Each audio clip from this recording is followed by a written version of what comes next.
Alright. Hi guys. So last time we did some filming. This Cardinal was actually shaped. So after a few days of working on it, roughly about a week, um, we added color, did a fair amount of detailing, and built a base for it. So traditionally, with a lot of carved birds, I mean, obviously, what I'm doing is I'm using a wood lathe to carve them, not just standard carving. But anyway, a lot of times bases for birds are these little bits of wood or whatever that are appropriate for a naturalistically carved uh, bird. My pieces obviously are not very naturalistic because of the machines that I'm using. So to make something that blends with them, I usually build the base entirely. So it's tree-like, but it's built out of arcs just to kind of mirror the animal itself. So if you watched the last video, and if you haven't, you should, because you get a little information on how this is made. You can see how just a little bit of color adds so much, as well as some shaping and detailing, but it really brings these pieces to life. I'm just going to take this out, and you can see kind of the detailing, and honestly very little was changed structurally from the last video that, when this was actually, created. So with all of that being said, so we have this tree-ish form that this Cardinal is sitting on. So I took a walk earlier and gathered some pine cones, because really there's something very beautiful about a Cardinal in snow, like during the winter, and it's just like this bright pop of red in what is on like a blanket of white. And I find that color scheme very pleasing, but then I thought it would be kind of interesting if it was on an evergreen, and it gives me some other interesting turned elements, which would be, pine cones, some green pine needles as well. So I thought it would be interesting to, for one, actually kind of create something similar to this.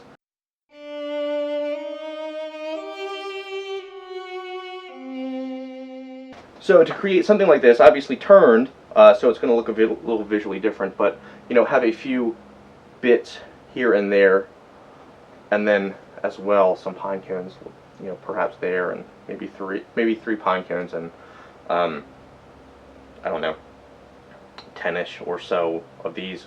I'm not going to show footage of all of them. I think it's just a matter of figuring out how to do each one, and then you guys can just assume that there's then that many additional made.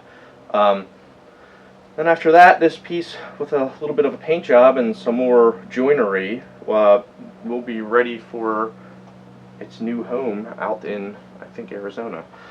So, with all that said, I will show you guys how to turn a pine cone, or at least show you how I try to figure that out. Alright guys, so now let's make these pine needles. I mean, we're not gonna, what I'm thinking about is, we'll round it out, we'll break down bits into little kind of like discs. We may break it up on the lathe, we may break it up with a grinder, I'm not sure exactly yet. I have not turned pine needles before. So we're just going to do our best effort to try to kind of capture this effect with this machine and see how it turns out. Now they're kind of going to be background on this Cardinal piece, so it's not imperative that it's exacting or anything. I mean, once you have something that's kind of long and branchish and you paint it green, it's going to do the job.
gotten a little bit too narrow. It's not a huge deal, but if it broke out entirely, I would be afraid that it would kind of ruin the effect.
Now, there are some places where it broke out.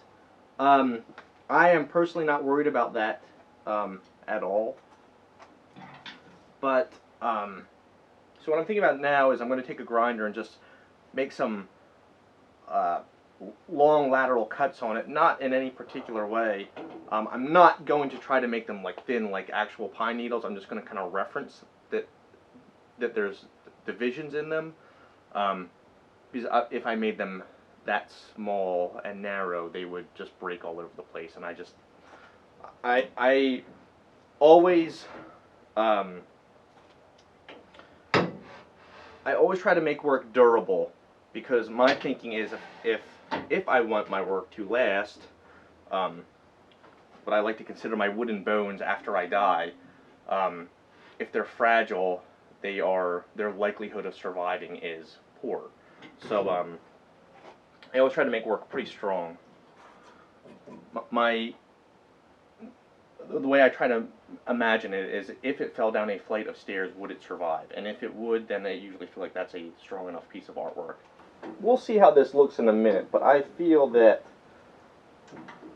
the second we cut into that, especially on two sides, it turns into ridiculously,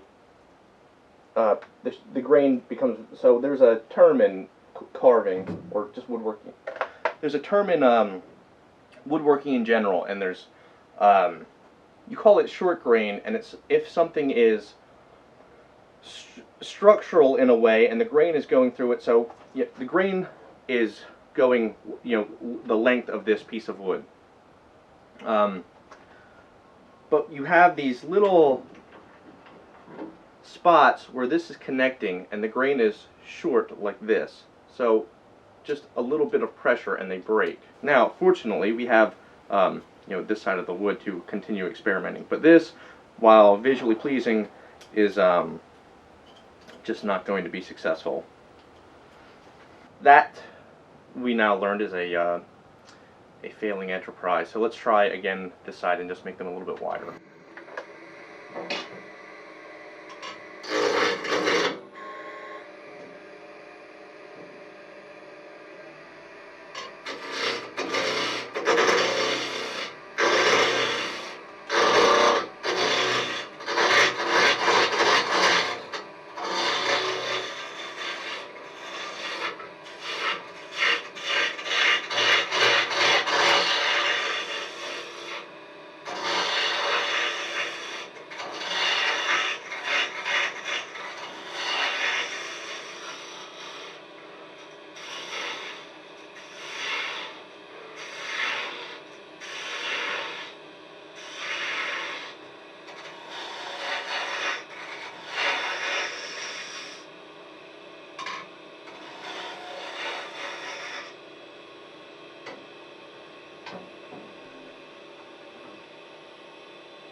Okay, so those are much thicker than the first attempt. I'm going to try to part it down there, and let's just... So we have options.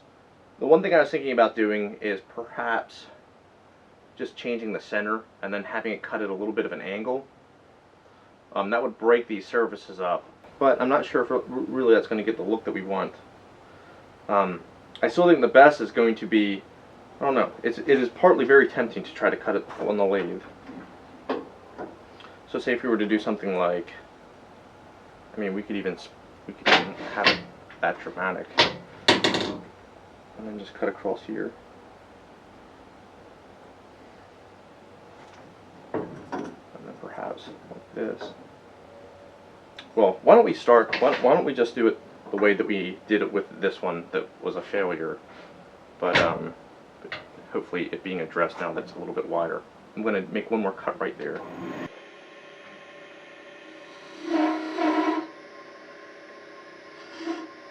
Actually,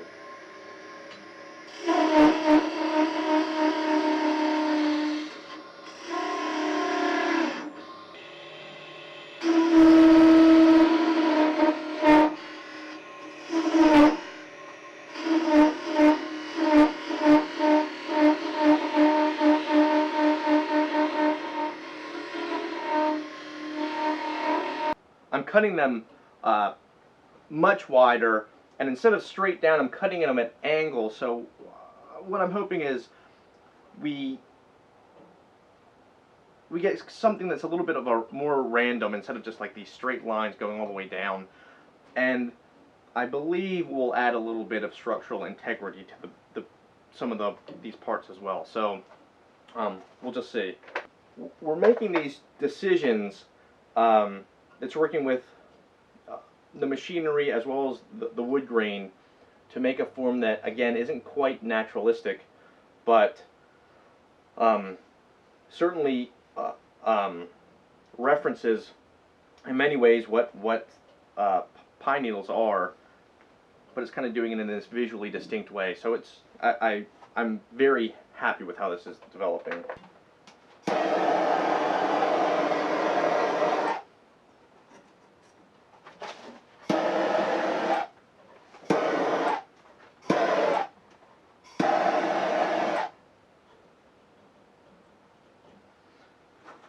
Now, obviously, this is much thicker than this is. However, I felt that there was just no real feasible way to get these more delicate with while. I mean, a form like this is just a nightmare out of one piece of wood. Because you're going to have short grain no matter how you try to set it up without leaving it a little bit heavy. That being said, I really quite like kind of what's going on here. It's almost a little bit in between a pine cone and pine needles, but I think once we get it green and attach it onto this, I think it'll be pretty successful. Hey guys, thanks for watching. If you have any comments or requests of things that you want to see me make, just, put it down in the comments section. Really, I can't thank you enough, and please bear with me as I get these kind of videos sorted out. If you want to see what I ended up doing last week, check out the link here.